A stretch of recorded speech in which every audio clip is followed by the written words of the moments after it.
روزانہ ہم موت کی آغوش میں چلے جاتے ہیں نیند کی صورت میں، لیکن پھر اٹھ کے زندگی کے اندر وہی توانائی، وہی حرارت اور وہی تیزی اور وہی جو ہے وہ نشاط پن، یہ حشر پہ دلیل ہے۔ تو کہا یہ قسمیں ہیں عاقل کے لیے۔ الم تر کیف فعل ربک بعاد۔ اب قریش مکہ جو مسلمانوں پہ ظلم و ستم کرتے ہیں، تو عاد کو اور سمود کو اور فرعون کو قریش مکہ بخوبی جانتے تھے، کیونکہ جو عاد اور سمود ہیں یہ تو بالکل جو ہیں وہ عرب کے اندر ہیں، اور یہ ان لوگوں کو اچھی طرح جانتے تھے اور ان کی کہانیاں بھی ازبر تھیں۔ اور فرعون کی غرقابی مصر میں اہل کتاب بنی اسرائیل کے ساتھ ان روابط کی وجہ سے اس کو بھی یہ خوب سن چکے تھے۔ تو اللہ تعالیٰ جل شانہ نے اگرچہ بہت ساری بستیاں برباد کی ہیں، بہت ساری سنگتیں تباہ کی ہیں، لیکن ان کو خاص طور پہ ان تین چیزوں کی طرف توجہ دلائی کہ آج تم اپنی چھاتی چوڑی کر کے چلتے ہو، لیکن اس کہانی کو یاد کرو۔ اللہ اکبر۔ الم تر کیف فعل ربک بعاد۔ کیا تم نے نہ دیکھا کہ تمہارے رب نے عاد کے ساتھ کیا سلوک کیا؟ ارم ذات العماد۔ یہ کون عاد تھے؟ یہ عاد ارم تھے، انہیں عاد اولا بھی کہا جاتا ہے۔ حضرت نوح علیہ السلام کے بیٹے حضرت سام اور حضرت سام کے بیٹے ناقوس اور ان کے بیٹے ارم، اور ارم کا بیٹا عاد تھا۔ اور یہ عرب بائدہ جس کو کہتے ہیں، یا جس کو عاد اولا اور عاد اخرى کہتے ہیں، یہ اسی عاد کی اولاد سے حضرت نوح علیہ السلام کا جو چوتھی پشت میں بیٹا ہے۔ اور یہ عرب جو ہیں یہ سارے سامی ہیں اور ان نسل سے جو ہے وہ آئے ہیں، تو اس لیے ان کو یہ بخوبی جانتے تھے چونکہ ان کے اباء و اجداد تھے۔ تو اللہ تعالیٰ جل شانہ نے فرمایا کہ الم تر کیف فعل ربک بعاد۔ جانتے ہو کہ تمہارے رب نے عاد کے ساتھ کیا کیا؟ عاد وہی ارم ذات العماد، وہ ارم والے عاد، ذات العماد جو اونچی اونچی عمارتیں بناتے تھے۔ آج کل بھی دنیا پہ ٹاور بن رہے ہیں، تو سب سے پہلے اس بات کا آغاز اور اس فن کا جو ہے وہ ایجاد جو تھا وہ قوم عاد نے کیا تھا۔ حضرت ہود علیہ السلام قوم عاد کی طرف نبی بن کر آئے اور انہوں نے ان کو سمجھایا کہ جو ہے وہ تم اللہ کی طرف آ جاؤ اور اپنی زندگی کے اندر اچھائیاں اور حسن پیدا کر لو، لیکن انہوں نے اللہ کے نبی کی ایک بات نہ مانی اور کہا کہ ہمارے یہ مضبوط قلعے اور یہ قصور اور عالی نصب عمارتیں تم ان کو نہیں دیکھ رہے، ان کی ہیبت کیا ہے؟ اور پھر چونکہ ان کو خود بھی بڑا وجود دیا گیا تھا، اللہ خود کہتا ہے اللاتی لم یخلق مثلها فی البلاد، کہ ان جیسا شہروں میں پیدا ہی نہ کوئی ہوا تھا، جتنے وہ جسیم تھے، جتنے وہ زوراور تھے اور ان کی چھاتی میں جتنی طاقت تھی۔ تو اللہ تعالیٰ فرماتا ہے کہ ان جیسا پیدا نہیں کیا گیا، لیکن پھر زمانے نے دیکھا کہ قوم عاد کے ساتھ سلوک کیا ہوا، ان کی بستیاں الٹ کے رکھ دی گئیں اور صرف کھنڈرات باقی رہ گئے، جو ہے وہ عبرت کی کہانی ماں بعد آنے والی قوموں کو سنانے کے لیے۔ وَثَمُودَ الَّذِينَ جَابُوا الصَّخْرَ بِالْوَادِ، اور قوم سمود جنہوں نے وادی میں پتھر کی چٹانیں کاٹی۔ یہ مدینہ اور شام کے درمیان یہ وادی پڑتی ہے۔ حضرت صالح علیہ السلام جو ہے وہ اس قوم کی طرف نبی بن کر مبعوث ہوئے تھے۔ یہ پتھروں کی چٹانوں کو آج بھی وادی القرا کے اندر ان کے نشانات دیکھے جا سکتے ہیں۔ تو وادی قرا کے اندر انہوں نے پہاڑوں کے پہاڑ چیر کے ان کے اندر مضبوط پناہ گاہیں بنائی تھی۔ آج کے زمانے میں ایٹم بم بھی پھینکا جائے تو وہ وہاں تک نہ پہنچ پائے۔ یہ کہتے تھے کہ کوئی طوفان، کوئی شدید آندھی اور کوئی سیلاب ہمارا کچھ نہیں بگاڑ سکتا، ہم ان محفوظ پناہ گاہوں میں رہتے ہیں۔ لیکن پھر وہ بھی عبرت کا نشان بن گئے۔ ہوا کیا کہ جب وہ پتھروں کی چٹانیں چیر کر کے اپنے مکان بناتے تھے اور اسی شغل میں رہتے تھے، تو حضرت صالح علیہ السلام نے جو ہے وہ پتھر سے زندہ اونٹنی نکال کے دکھا دی اللہ کی اذن سے، اور کہا ہاذہ ناقۃ اللہ، یہ اللہ کی اونٹنی ہے۔ چونکہ یہ اس طریقے سے نہیں آئی ہے، یہ خاص گو ساری اونٹنی اللہ کی ہیں، لیکن نسبت تشریفیہ اس کی طرف ہو گئی۔ اب کہا کہ اس کی باری کا حوض کا پانی تم نے نہیں پینا، اور جب اس کی باری ہوگی یہ پیے گی، اور جب تمہاری باری ہوگی تو تم پیو گے۔ جس دن وہ اونٹنی پیتی تھی تو سارا حوض پی جاتی تھی، لیکن یہ نہیں تھا قوم پیاسی رہتی، دودھ اتنا دیتی کہ پوری قوم سیراب ہو جاتی۔ اچھا، انہوں نے کیا کیا؟ اس اونٹنی کے پاؤں کاٹ دیے اس تکبر سے کہ ایک طرف پوری قوم اور ایک طرف اونٹنی ہو کے، ایک جانور ہو کے اس کو یہ اعزاز اور تکریم اور پروٹوکول دے دیا گیا کہ وہ پورا دن حوض پہ وہ مالکن ہو حوض کی، اور ہم حوض کے قریب نہ جا سکیں؟ یہ انہوں نے نہیں دیکھا کہ حاضہ ناقۃ اللہ، یہ اللہ کی اونٹنی ہے، نسبت کتنی اونچی ہے۔ یار آج کتنا خوبصورت گھر آپ بنا لیں، اربوں روپے بھی اس کے اوپر صرف کر لیں، اور قیمتی سے قیمتی پتھر لگا لیں اس کے اوپر، اطلس و دیبا کا کام اس کے اوپر کروائیں، اور اس کے اوپر اعلیٰ سے اعلیٰ سونے اور چاندی اور طلا کا کام کروائیں، لیکن پتھروں سے بنا ہوا سادہ سا گھر بیت اللہ، جس کو نسبت میرے رب سے ہے، بھلا کوئی کوٹھی، کوئی محل، کوئی قصر جو ہے وہ اس گھر کی عظمت کو چھو سکتا ہے؟ اس لیے کہ وہ بیت اللہ ہے، تو وہ قوم جتنی بھی سربلند کیوں نہ ہو، اللہ نے اس اونٹنی کو اعزاز یہ دیا تھا ناقۃ اللہ، وہ اللہ کی اونٹنی تھی۔ اچھا، انہوں نے اس کی توہین کی، اس کے پاؤں کاٹ دیے، تو اس اونٹنی کا ایک بچہ تھا، اس نے چیخ ماری، درد سے جب وہ چیخا تو اللہ کا عذاب آ گیا، اور یہ عذاب میں مبتلا ہو گئے۔ اللہ اکبر، قوم عاد کا جو حال ہوا، قوم سمود کا پھر جو حال ہوا، وہ زمانے نے دیکھا۔ آگے ارشاد فرمایا وَفِرْعَوْنَ ذِی الْأَوْتَادِ، وہ فرعون جو کیلوں والا تھا۔ یہ ذی الاوتاد اس کو کہا گیا، اس کی کئی مفسرین نے وجہ بیان کی ہیں۔ اس کا اتنا بڑا لشکر تھا کہ لشکر میں جہاں پڑاؤ کرنا ہوتا، اس لشکر کے لیے جو خیمے لگائے جاتے، اس خیمے کی تنابیں جن کیلوں کے ساتھ باندھی جاتی، 70 اونٹ ان کیلوں کو اٹھا کے چلتے تھے، اس لیے کہا گیا یہ میخوں والا فرعون ہے۔ یا مفسرین نے کہا دوسری وجہ یہ ہے کہ جو فرعون کی بات نہ مانتا تو اس کو جو ہے وہ لٹا کر کے اس کے ہاتھوں اور اس کے پاؤں کے اندر میخیں ٹھونک دیتا تھا، نام پڑ گیا میخوں والا فرعون۔ تو جس کو اتنا ناز تھا کہ کوئی میری جھوٹی خدائی سے سر کیوں پھیرے، اور اس کو وہ عبرتناک سزا دیتا تھا۔ پھر فرعون وہ نیل کی موجوں میں بے بس تھا اور ہاتھ جوڑ کے کہہ رہا تھا آمنت برب موسیٰ، میں اب موسیٰ کے رب پہ ایمان لاتا ہوں، لیکن پھر اس وقت اس کا ایمان لانا فائدہ بخش نہ ہوا۔ تو اللہ فرماتا یہ سب کچھ تم دیکھ چکے ہو۔ الذین طغوا فی البلاد، یہ وہ لوگ ہیں، قوم عاد، قوم سمود اور فرعون، جنہوں نے شہروں میں سرکشی کی، اللہ کے حکموں کو توڑا، جھوٹی خدائی کے دعوے کیے۔ پھر کیا ہوا؟ فَأَكْثَرُوا فِيهَا الْفَسَادِ، پھر انہوں نے بہت زیادہ فساد پھیلا دیا۔ اللہ تعالیٰ جل شانہ نے ان کی شر کو، ان کے فساد کو جو وہ کرتے رہے، اللہ دیکھتا رہا، لیکن جب حد سے زیادہ ہی بڑھنے لگے، فَصَبَّ عَلَيْهِمْ رَبُّكَ صَوْتَ عذاب، تو پھر تیرے رب نے ان پر اپنے عذاب کا کوڑا برسایا۔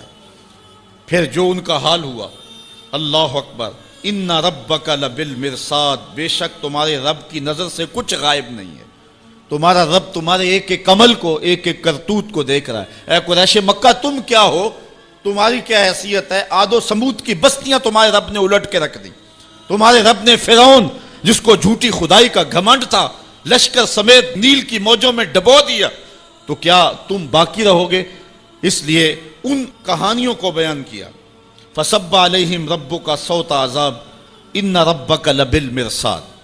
یہ کہانی بیان کرنے کے بعد انسان کی کج فکری پر اللہ تعالیٰ نے کتنی خوبصورت جو ہے وہ چیز ارشاد فرمائی۔ فَأَمَّا الْإِنسَانُ إِذَا مَا ابْتَلَاهُ رَبُّهُ فَأَكْرَمَهُ وَنَعَمَهُ فَيَقُولُ رَبِّي أَكْرَمَنِ۔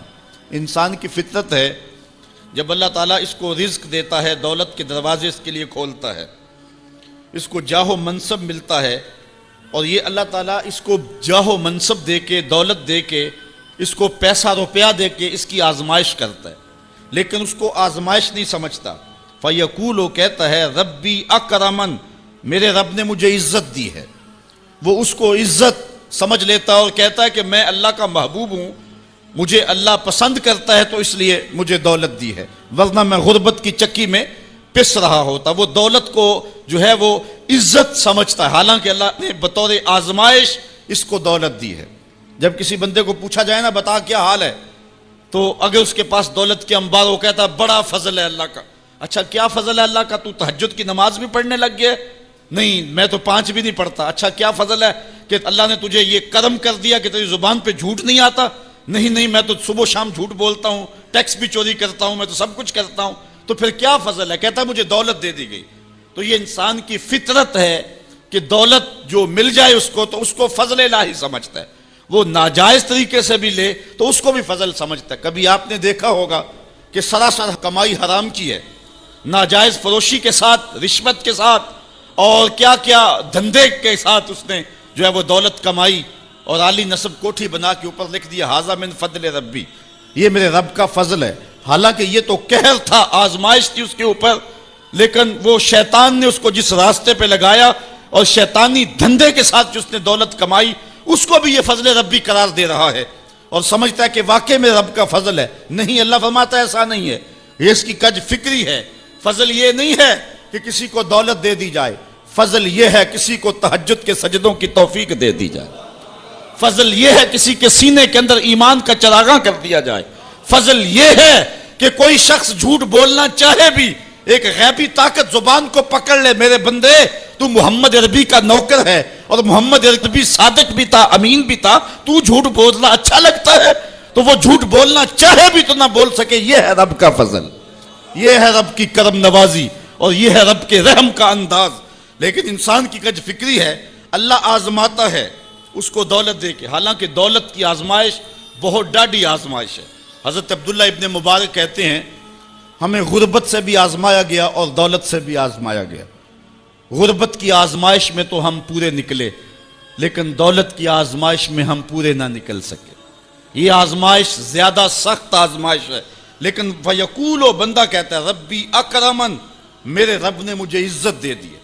کوئی عہدہ مل جائے، کوئی شان و شوکت دنیا کی مل جائے، چاہے وہ اس کا ذریعہ کوئی بھی ہو، بندہ کہتا ہے جی فلاں پہ بڑا ہی اللہ کا فضل ہو گیا ہے۔ یار ایک معمولی شخص تھا، گلی سے نکلا، اب دیکھو جو ہے وہ وزارت کا قلم دان تھامے ہوئے ہے، بڑا فضل ہوا۔ کیا فضل ہوا اس کے اوپر کہ اس نے جائز ناجائز ہر راستہ جو ہے وہ اختیار کیا اور رب کو قدم قدم پہ ناراض کیا، اور ہم اس کو فضل گردان رہے ہیں۔ کہا فضل نہیں ہے، یہ ڈاڈی آزمائش ہے۔ لیکن انسان کی کج فکری ہے، وہ اس کو فضل کہہ رہا ہے۔ اچھا، ایک اور انسان کی کج فکری دیکھیے، وَأَمَّا إِذَا مَبْتَلَاهُ فَقَدَرَ عَلَيْهِ رِزْقَهُ فَيَقُولُ رَبِّي أَهَانَنِ، اور اگر اللہ آزمائے اس کا رزق اس پر تنگ کر دے، فَيَقُولُ، تو پھر کہتا ہے ربی اہانن، میرے رب نے تو مجھے خوار کر دیا، میرے رب نے تو مجھے ذلیل کر کے رکھ دیا۔ یہ فطرت ہے انسان کی کہ اس کو تھوڑی سی سختی ملے، دولت کے انبار جو تیزی کے ساتھ آ رہے ہیں تھوڑا سا کم ہو جائیں اور اس کو غربت کی چکی میں پیسا جائے، تو یہ بھی اس کی آزمائش تھی۔ دولت دے کے آزمائش کی گئی کہ کیا راہ خدا میں لٹاتا ہے کہ نہیں لٹاتا، میرے راستے کے اندر اس کو خرچ کرتا ہے کہ نہیں کرتا۔ یتیم، غریب، مسکین، لاچار، مجبور، نانے شبینہ کو ترستے ہوئے، بیمار، کیا ان کو ڈھونڈ ڈھونڈ کے ان کی دہلیز پہ پہنچتا ہے کہ نہیں پہنچتا۔ ایک تو یہ آزمائش تھی، لیکن اس نے اس کو آزمائش نہیں، اس کو عزت سمجھ لیا۔ اس نے کہا کہ میرا اللہ میرے پہ راضی ہے تو تبھی اتنی دولت دی ہے۔ اچھا، اگر دولت اللہ کی رضا کی علامت ہوتی تو فرعون دولت مند نہ ہوتا، قارون کو خزانہ نہ دیا جاتا۔ اور دوسری بات، جب اس کو دولت نہیں دی جاتی، غربت میں آتا ہے تو کہتا ہے میرے رب نے مجھے رسوا کر دیا۔ یہ بھی اس کی کج فکری ہے۔ یار وہ بھی تو ہوئے ہیں کہ زمانے کے اندر ایک پھوٹی کوڑی بھی ان کے پاس نہیں رہی ہے۔ اللہ اکبر، آؤ دیکھو فقر بو ذر کو سلام کرو، آؤ دیکھو فقر اویس کو سلام کرو۔ اچھا، آ جاؤ حضور کی دہلیز پہ فقر محمدی کو سلام کرو۔ یہ عزت ہے، عزت، یہ بھی آزمائش ہے۔ اللہ دیکھتا ہے کہ فقر کی آزمائش میں کون پورا نکلتا ہے۔ زبان پر جو ہے وہ ناشکری کے لفظ تو نہیں لاتا، مل جائے اللہ کی طرف سے عطا ہو تو وہ بھی آزمائش ہے کہ اس پہ شکر ادا کرتا ہے کہ نہیں کرتا، اور نہ ملے تو یہ بھی آزمائش ہے کہ اس پہ صبر کرتا ہے یا کہ نہیں کرتا۔ واویلا کر دیا، شور و غل مچا دیا، لٹ گیا، میرے پاس کچھ دیا، اپنی غربت کے اشتہار لگا دیے، ایک ایک شخص کے آگے ہاتھ پھیلاتا پھرتا ہے، اپنی غربت کی عزت کو پامال کر رہا ہے، اس امتحان میں ناکام ہو گیا۔ اب سنو اللہ کیا ارشاد فرماتا ہے، کلا بل لا تکرمون الیتیم، تم کہتے ہو کہ ہمیں دولت نہیں ملی تو رسوا کر دیا گیا، اور دولت مل گئی تو اللہ کا فضل سمجھتے ہو۔ اللہ فرماتا ہے ایسا نہیں ہے۔ اگر تمہیں آزمائش میں ڈالا گیا ہے تو تم اس آزمائش میں کہاں تک پورے نکلے ہو۔ آج تمہارے اوپر جو سختیاں آئی ہیں، آج اللہ تعالیٰ کی اگر ناراضگی ہے تو اس کا یہ سبب نہیں ہے کہ تم کو دولت نہیں دی گئی، بلکہ سبب کیا ہے، غور کیجئے۔ کلا، ایسا ہرگز نہیں، جو اس کی فکر تھی کلا سے نفی کر دی گئی، اور اس بات کس چیز کا کیا گیا، بل لا تکرمون الیتیم، تم یتیموں کو عزت نہیں دیتے ہو۔ اصل بات یہ ہے، جو بات سوچنے کی ہے۔ اب قرآن کا یہاں اسلوب دیکھیے، میں قربان جاؤں قرآن کے اسلوب پہ۔ ایسے ہی نہیں، جب اکرمہ ابو جہل کا بیٹا اسلام کے حصار میں آتا ہے تو قرآن پڑھتا ہے نا تو اشش کر اٹھتا ہے اور پھر روتا ہے اور کہتا ہے ہاذا کلام و ربی، یہ میرے رب کا کلام ہے۔ اور قرآن بتا رہا ہے، اس کا لہجہ بتاتا ہے، اسلوب دیکھیے۔ بات غریب کو روٹی دینے کی نہیں کی گئی، غریب کو جو ہے وہ کھانا دینے کی نہیں کی گئی، اس کو کپڑے پہنانے کی نہیں کی گئی۔ قرآن نے جو کہا ہے کلا بل لا تکرمون الیتیم، بات یہ ہے کہ تم یتیم کو عزت نہیں دیتے ہو۔ یتیم کو تم عزت کیسے دے سکتے ہو یہ تم جانتے ہو کہ اس کی تکریم کیسے کرنی ہے۔ تمہارے پاس یتیم کو پہنانے کے لیے کپڑا نہیں ہے، اس کو دینے کے لیے روٹی نہیں ہے، لیکن تمہارے سینے میں پیار تو رکھا ہوا ہے نا۔ اس برہنہ یتیم کو سینے سے لگا کر کے اس کا ماتھا تو چوم سکتے ہو نا۔ رب یہ نہیں دیکھتا روٹی کس نے دی، رب یہ دیکھتا یتیم کو پیار کس نے دیا، وہ یہ دیکھتا ہے۔ کلا بل لا تکرمون الیتیم، معاملہ روٹی کا نہیں ہے۔ بچی ہوئی روٹی تو کتے کو بھی ڈالی جا سکتی ہے، کسی کو غریب کو دے دی تو یہ کون سا کمال ہے؟ جو دیگیں بچ گئی وہ مدرسے میں بھیج دی، یہ کمال کی بات نہیں ہے۔ وہ گندگی کے ڈھیر پہ بھی تو پھینکنی تھی، خراب ہو جاتی، 2 گھنٹے اور پڑی رہتی۔ معاملہ یہ نہیں ہے، معاملہ تکریم کا ہے۔ اب وہ بھی سوچیں، عید آ رہی ہے، مینڈکوں کی طرح نکلیں گے سماجی رہنما اور سماجی کارکن، اخباروں میں تصویریں چھپیں گی، غریب عورتیں لائن میں لگی ہوئی ہیں، غریب مرد لائن میں لگے ہوئے ہیں، اور جو ہے وہ صاحب جو ہے وہ ایک ایک توڑا آٹے کا، ایک ایک تھیلا آٹے کا دے رہے ہیں، اور 10 جو ہے وہ فوٹوگرافر تصویر کھینچ رہے ہیں۔ اگلے دن 15 اخباروں کے اندر تصویریں لگی ہوئی ہیں۔ میں اس دن بھی کہا تھا کہ اس انداز کے ساتھ غریبوں کی غربت کا اشتہار لگانے والا سوچے کہ اس لائن میں اگر اس کی بیٹی کو کھڑا ہونا پڑے تو اس کا پھر انداز کیا ہو۔ بات یہ نہیں، بات تکریم کی ہے۔ کلا بل لا تکرمون الیتیم۔ آئیے تمہیں میں کہانی سناؤں۔ آقا کریم علیہ السلام جا رہے تھے عیدگاہ کو، راستے کے اندر ایک یتیم کھڑا تھا، اور آقا کریم نے کہا کہ بیٹے آج تم یہاں کھڑے ہو، کہا فلاں غزوے میں میرا باپ شہید ہو گیا تھا، میری ماں کا سایہ بھی میرے سر پہ نہیں ہے، لوگ اپنے گھروں میں ہیں، میں کس دہلیز پہ جاؤں۔ اچھا انتظار ہو رہا ہے عیدگاہ میں، حضور نے یتیم کو سینے سے لگایا، گھر لے گئے اور سیدہ فاطمہ سے کہا کہ جس طرح کا لباس حسنین کو پہنایا ہے اس کو بھی پہناؤ۔ اللہ اکبر۔ اور اس کو کھانا کھلایا اور سب کچھ اس کی تکریم کرنے کے بعد حضور نے پھر جو ہے وہ اس کو عزت دینے کے لیے، اس کی تکریم دینے کے لیے حضور علیہ الصلوۃ والسلام نے اس کو فرمایا اما ترضى ان محمدن ابوکا، بیٹے کیا تو پسند نہیں کرتا کہ محمد تیرا باپ لگے، وہ عائشہ تا امو کا، اور عائشہ تیری ماں لگے، وہ فاطمہ بنت محمد اختوں کا، اور فاطمہ تیری باجی لگے۔ اس نے کہا یہ اعزاز مل جائے تو مجھے اور کیا چاہیے؟ تو کہا آج کے بعد یہ رشتے تیرے ہوئے۔ ایک انگلی سے حضور نے حسنین کو تھاما ہوا ہے اور دوسری انگلی سے اس یتیم بچے کو تھاما ہوا ہے۔ جب حضور عیدگاہ کی طرف بڑھ رہے ہیں تو اور بچے بھی اپنے ماں باپ کے ساتھ جا رہے ہیں، وہ بچہ زبان حال سے کہتا ہے تھا تو یتیم، آج یتیمی کا مزہ ہی نہیں آ گیا ہے کہ حضور کی انگلی تھام کے جا رہا ہوں۔ تو یتیم کی تکریم کا مسئلہ ہے، اس کو عزت نفس دینے کا مسئلہ ہے۔ یتیم کو لوگوں کے اندر کھڑا کر کے اس کو اعزاز دیتے ہو، وہ اعزاز نہیں ہے، وہ رسوائی ہے۔ مجھے 1 سال قبل ایک ایسی تقریب میں لوگ کھینچ کر کے لے گئے جہاں وہ آج کل اجتماعی شادیوں کا رواج ہے، تو میں بڑی معذرت کی، میرے لیے مشکل ہوگا کیونکہ مجھے اندازہ تھا اس تقریب کا، لیکن میں کبھی گیا نہیں تھا پہلے۔ تو میں جب اس تقریب میں پہنچا تو یقین جانے کہ 2 دن تک جو ہے وہ میں بے چین رہا ہوں۔ میں کہتا ہوں غریب سے غریب آدمی ہوتا ہے نا، اس کو معاشرے میں پروٹوکول اعزاز نہ بھی ملے تو شادی والے دن تو مہمان خصوصی وہی ہوتا ہے نا، اس دن تو سارے اس کے چہرے کو ہی دیکھتے ہیں۔ لیکن ان دولوں کو بھی جو ہے وہ لائن پہ بٹھایا ہوا تھا اور اوپر مہمان خصوصی کوئی اور بیٹھے تھے۔ میں نے کہا یہ بیچارے مسکین آج بھی مہمان خصوصی نہیں ہیں، آج ان کی زندگی کا اہم دن ہے اور آج بھی اتنے لوگوں کے سامنے اشتہار لگایا جا رہا ہے یہ غریب لوگ ہیں، اور دلہنوں کا بھی اشتہار لگایا جا رہا ہے یہ غریب بچیاں ہیں۔ اور پھر کیا ان کے چہرے پہ کوئی مسرت کے آثار تھے اور نہ ان بیٹیوں کے چہرے پہ کوئی مسرت کے آثار تھے؟ تو لوگ خوشی بانٹنے چلے ہیں لیکن غموں میں اضافہ کرتے چلے گئے۔ رات کی تنہائی میں نکلو، اندھیرا پھیلا ہوا ہو، کوئی دیکھنے والا نہ ہو، اپنے سائے سے بھی بچو اور جا کے غریب کے گھر میں رقم پھینک کے آ جاؤ۔ اسے پتہ نہ ہو یہ پھینکی کس نے ہے، اور پھر وہ شادی کریں جو دعائیں ان کے کلیجے سے نکلیں گی عرش تک پہنچیں گے۔ تو بات پیسے دینے کی نہیں ہے، بات تکریم کی ہے۔ کلا، دیکھو قرآن کا اسلوب، کلا بل لا تکرمون الیتیم، معاملہ یہ ہے کہ یتیم کی عزت، تکریم۔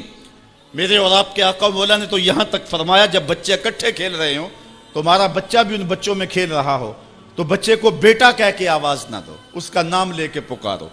عرض کی گئی حضور بیٹا ہے، بیٹا کہہ کے پکاریں گے تو حرج بھی کیا ہے؟ کہا تم نہیں جانتے، ہو سکتا ہے کہ وہاں کوئی یتیم بچہ بھی کھیل رہا ہو، اور جب یہ تم کہو گے تو تڑپ جائے گا، آج میرا باپ ہوتا تو مجھے بیٹا کہہ کے پکارتا، لیکن آج میں محروم ہوں۔ تو کہا مسئلہ یہ ہے، کلا بل لا تکرمون الیتیم ولا تحاضون علی طعام المسکین۔ دیکھیے قرآن کا اسلوب، کہا ایک تو یتیم کی تکریم نہیں ہے، یہ ساری افطار اس لیے آئی، اور دوسری بات یہ ہے کہ وہ آپس میں ایک دوسرے کو مسکین کے کھانے کی رغبت نہیں دیتے۔ یعنی ایک شخص خود غریب ہے اور اتنی طاقت نہیں رکھتا کسی غریب کی پرورش کر سکے، وہ عہدہ برا نہیں ہو سکتا کہ اتنا کہ میں تو کچھ کر نہیں سکتا، کوئی بھوکے تڑپتے ہوئے غریب کو دیکھے خود نہ دے سکے۔ اللہ نے اسے زبان تو دی ہے، کسی امیر کی دہلیز پہ وہ نہیں جاتا یہ چلا جائے اور جا کے توجہ دلائے کہ میرے ہمسائیگی کے اندر ایک یتیم تڑپ رہا ہے، بیوہ کی بیٹیاں بوڑھی ہو رہی ہیں دہلیز پہ، اور وہ جا کے اپنے اعتبار پہ جو ہے ان کا انتظام کر دے۔ یہ ہے ولا تحاضون علی طعام المسکین۔ بلکہ رویہ کیا ہے، وَتَأْكُلُونَ التُّرَاثَ أَكْلًا لَمًّا، اور میراث کا مال تم ہپ ہپ کر کے کھاتے ہو، تمہیں پرواہ ہی نہیں ہے۔ بیٹیوں کا حق اہل عرب جو ہے وہ غصب کر لیتے تھے اور بیٹیوں کا حق نہیں دیتے تھے۔ وَتُحِبُّونَ الْمَالَ حُبًّا جَمًّا، اور دولت کی محبت رچ بس گئی ہے کلیجے کے اندر، دل کے اندر اتر گئی ہے، تڑپتے ہوئے لوگ بھی دیکھتے ہو لیکن تجوریوں کے منہ نہیں کھلتے ہیں۔ کلا، اللہ اکبر، اللہ فرماتا ہاں ہاں، اذا دکت الارض دکن دکا، وہ دن بھی آنے والا ہے جب زمین ٹکرا کے پاش پاش کر دی جائے گی۔ یہاں سید قطب نے حد کر دی، وہ کہتا ہے کہ یہاں جو لفظوں کا صوتی آہنگ ہے نا، وہ انسان کے دل میں ایک رعب پیدا کر دیتا ہے۔ ذرا قرآن کی آیت پڑھتے جائیں، میں تو قاری نہیں ہوں لیکن ذرا دیکھو کہ یہاں قرآن کے لفظوں کا رعب دل میں ہیبت پیدا کر دیتا ہے، رونگٹے کھڑے ہو جاتے ہیں۔ اللہ تعالیٰ یہ ساری کہانی بیان کر کے فرماتا ہے کہ وَتُحِبُّونَ الْمَالَ حُبًّا جَمًّا وَلَا تُحَاضُونَ عَلَىٰ طَعَامِ الْمِسْكِينِ وَتَأْكُلُونَ التُّرَاثَ أَكْلًا لَمًّا وَتُحِبُّونَ الْمَالَ حُبًّا جَمًّا۔ کلا کے اوپر جو رکھی گئی ہے مد، اس کا جو کھچاؤ ہے وہ دلوں کے اوپر، دلوں کی تاروں کو کھینچتا ہے۔ کلا اذا دکت الارض دکن دکا، اللہ فرماتا جب زمین پاش پاش کر کے رکھ دی جائے گی، وَجَاءَ رَبُّكَ وَالْمَلَكُ صَفًّا صَفًّا، اور اللہ تعالیٰ اس شان سے ظہور فرمائے گا کہ فرشتے صفے باندھے کھڑے ہوں گے۔ وَجِيَ يَوْمَئِذٍ بِجَهَنَّمَ، اور جہنم کو حاضر کیا جائے گا۔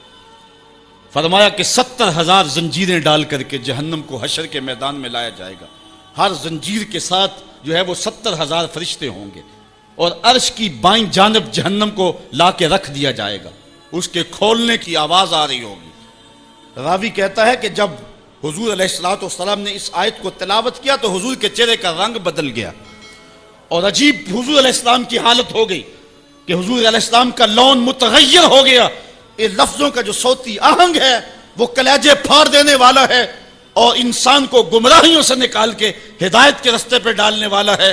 اللہ تعالیٰ ارشاد فرماتا ہے، ذرا پھر دیکھیے، کلا اذا دکت الارض دکن دکا وجاء ربک والملک صفا صفا وجیء یومئذ بجہنم۔ پھر جب اس دن جہنم کو سامنے لایا جائے گا پھر کیا ہوگا؟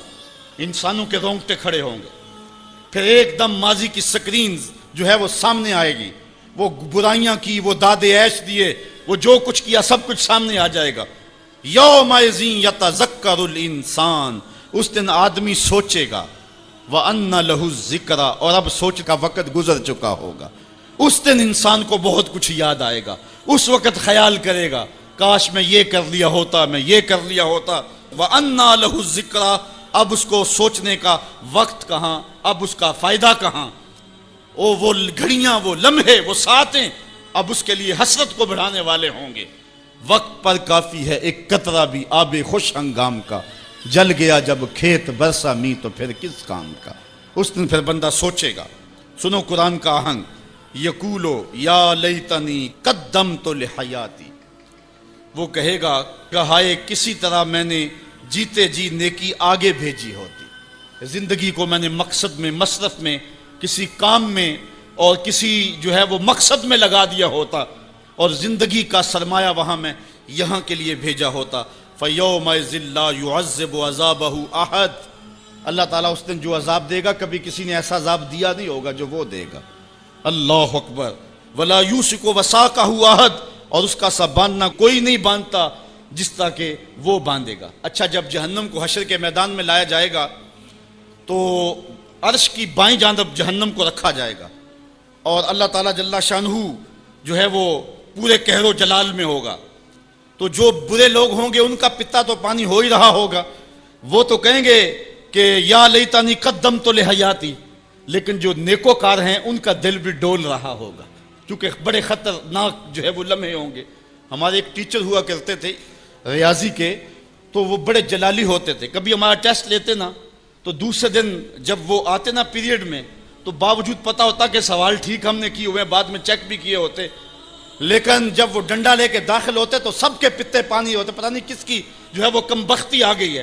اور پھر جب وہ اچانک جن لوگوں نے اچھے نمبر لیے ہوئے ہوتے ان کو الگ کرتے اور دوسروں کو الگ کرتے، پھر بھی سارے ڈر رہے ہوتے کہ پتہ نہیں یہ کدھر والے ہیں اور یہ کدھر والے ہیں، اور پھر جب کہتے بیٹا تمہیں شاباش، تو پھر جو مسرت ہوتی نا تو وہ پھر لفظوں میں بیان نہیں ہو سکتی ہے۔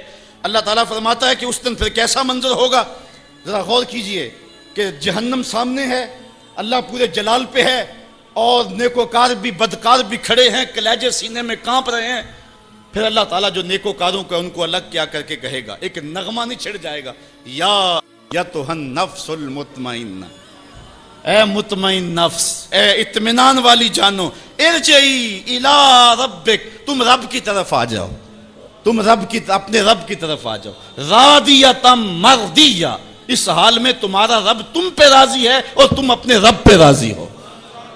یہاں مفسرین فرماتے ہیں کہ رب کا بندے پہ راضی ہونا یہ بھی بڑی بات ہے، لیکن بندے کا رب پہ راضی ہونا یہ بہت بہت بڑی بات ہے۔ بندہ تو راضی ہوتا ہی نہیں، بندہ تو دنیا پہ دیکھ لو راضی نہیں ہوتا، لیکن اس دن کیسا منظر ہوگا بندے کے راضی کا انداز فی ظلال القرآن میں دیکھیے۔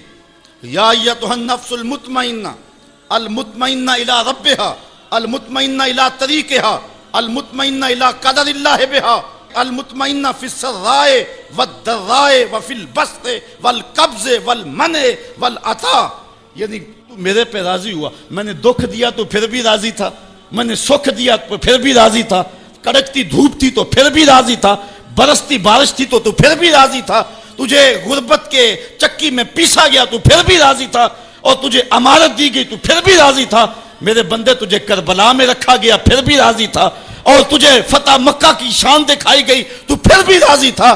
جب میرا بندہ میرے ہر کام پہ راضی ہوگا، اللہ اکبر، تو اللہ کہے گا میرے بندے آ جا ادھر، یا ایتھا النفس المطمئنہ ارجعی الی ربک، تو اپنے رب کی طرف آ جا۔ اچھا، راضیۃ مرضیہ، تو رب پہ راضی اور رب تیرے پہ راضی۔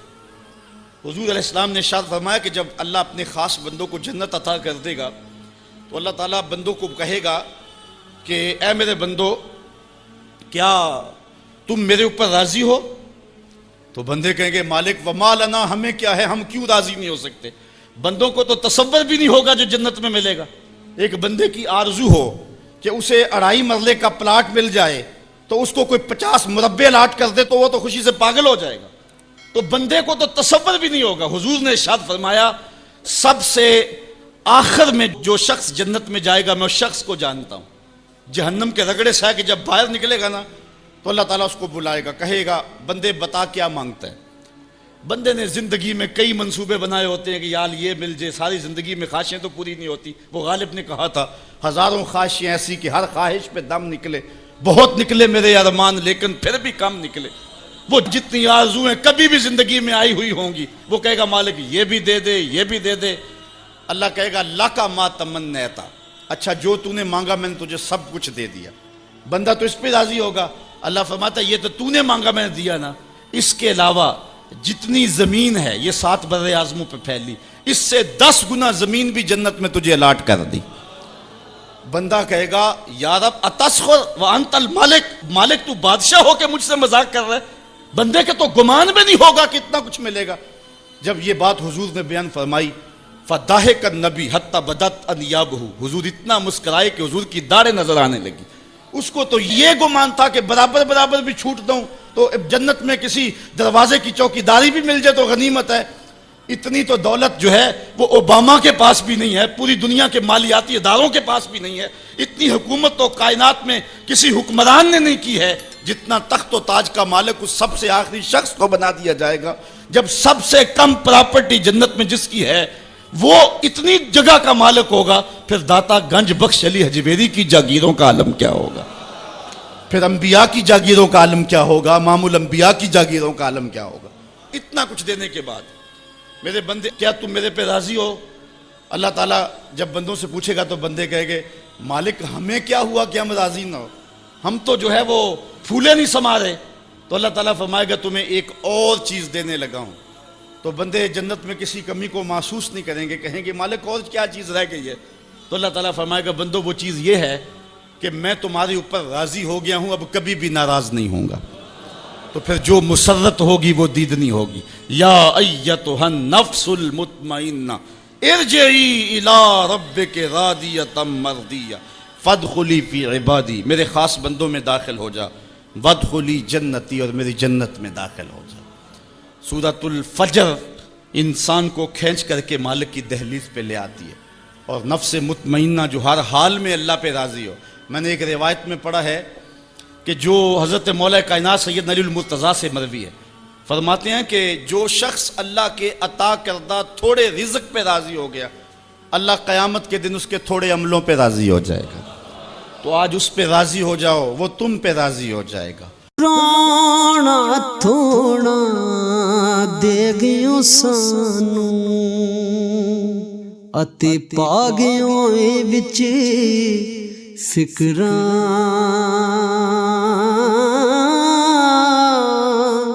پاٹی لیر پرانی وانگوں تے ٹنگ گیوں وچ ککراں.